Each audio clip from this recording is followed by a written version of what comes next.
예, 박찬대 최고 말씀처럼 주거 침입당해서 300만 원짜리 넘는 디올백을 받았다는 게 말이 됩니까? 주거 침입당해서 고가의 화장품을 받았다는 게 말이 됩니까? 정말 속아 웃을 일입니다. 이러고 대통령 하고 계시니 대한민국 국민이 얼마나 힘든 겁니까? 며칠째 지역에 있는 시장에 다니면서 장을 보고 있습니다. 시장 상인들이 이야기합니다. 정말 못 살겠어요. 장사가 너무 안 돼요. 안 돼도 너무 안 돼요. 윤석열 대통령 이렇게 계속 대통령 하면 우리 이렇게 고통스러워야 되는 겁니까? 라고 의미심장한 말을 던지고 뒤에는 더 심한 말을 했는데 그 말까지는 제가 전하지 않겠습니다. 지지난주에는 저희 지역에 스타벅스가 있는 곳에 갔습니다. 스타벅스에서 커피도 마시고 케이크도 좀 먹었습니다. 학생들이 그곳에서 공부하고 있었습니다. 학생들이 공부하고 지역 여성들이 와서 3355 이야기하고 그리고 지역의 회사원들이 와서 이야기하는 모습을 볼 수 있었습니다. 그런데 말이죠.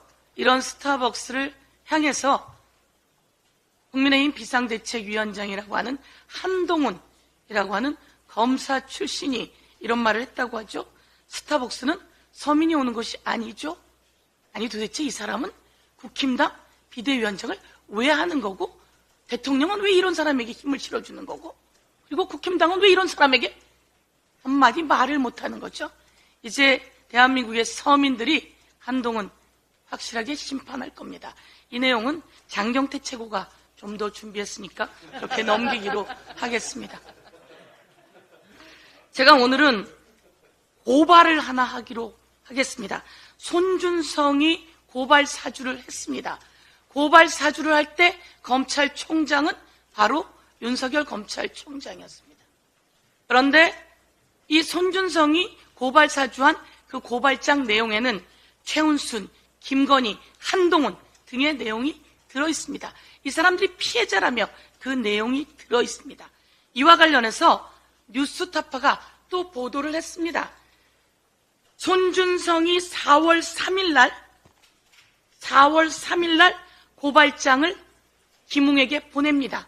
그런데 김웅에게 고발장을 보내기 4일 전 손준성은 윤석열과 오찬을 합니다.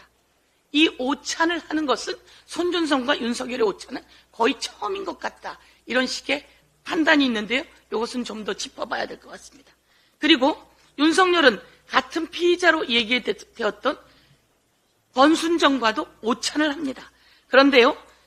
4월 3일 날 고발장을 김웅에게 보내고 오찬을 3월 30일에 하고 그리고 그 사이 3월 31일에 손준성, 한동훈, 권순정이 카톡방에서 53회 대화를 합니다. 그리고 4월 1일에는 손준성, 한동훈, 권순정이 카톡방에서 45회 대화를 하고요. 윤석열과 한동훈은 12번 전화통화를 합니다. 바로 고발장을 보내기 직전 전날은 권순정과 오찬을 윤석열이 하고 손한권은 카톡방에서 30번의 대화를 합니다. 그리고 윤석열, 한동훈은 17번의 전화통화를 합니다.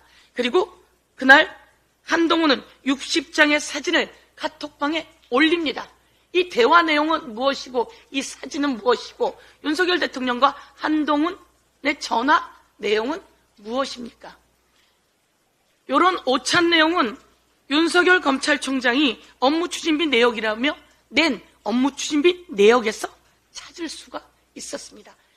대한민국 이 세상에는 영원한 비밀이 없습니다. 기다리십시오, 윤석열 대통령. 오늘은 당시 윤석열 대통령이 후보일 때 진중권 교수가 질의한 내용 그리고 윤석열 대통령이 답변한 내용 이게 사실이면 사과하겠다. 지시한 게 사실이면 사퇴하겠냐? 라고 했을 때 그것까지는 대답을 안 하는 그 내용을 낱낱이 2020년에 있었던 내용을 영상으로 고발하도록 하겠습니다. 한번 틀어봐 주십시오. 후보께서 지시하신 정황이라든지 뭐 증거라든지 이런 게 나오시면 사퇴하셔야 되지 않겠습니까? 안 했는데 그거를 가정적으로 해가지고 그런 답변 자체가 그거는 안 맞는 거고요. 명확하게 확인이 된다 그러면은 대검의 어느 직원이나 뭐 검사라 하더라도 그 총장으로서 그런 것을 제대로 살피지 못한 부분에 대해서는 제가 뭐 국민당에 사과할 수 있겠지만 후보께서 예, 뿌려놓은 말의 씨가 있습니다. 이와 관련해서 우선 사과는 해야겠죠? 그런데 지시했는지는 재수사에서 낱낱이 밝혀야 된다. 이렇게 말씀드리겠습니다.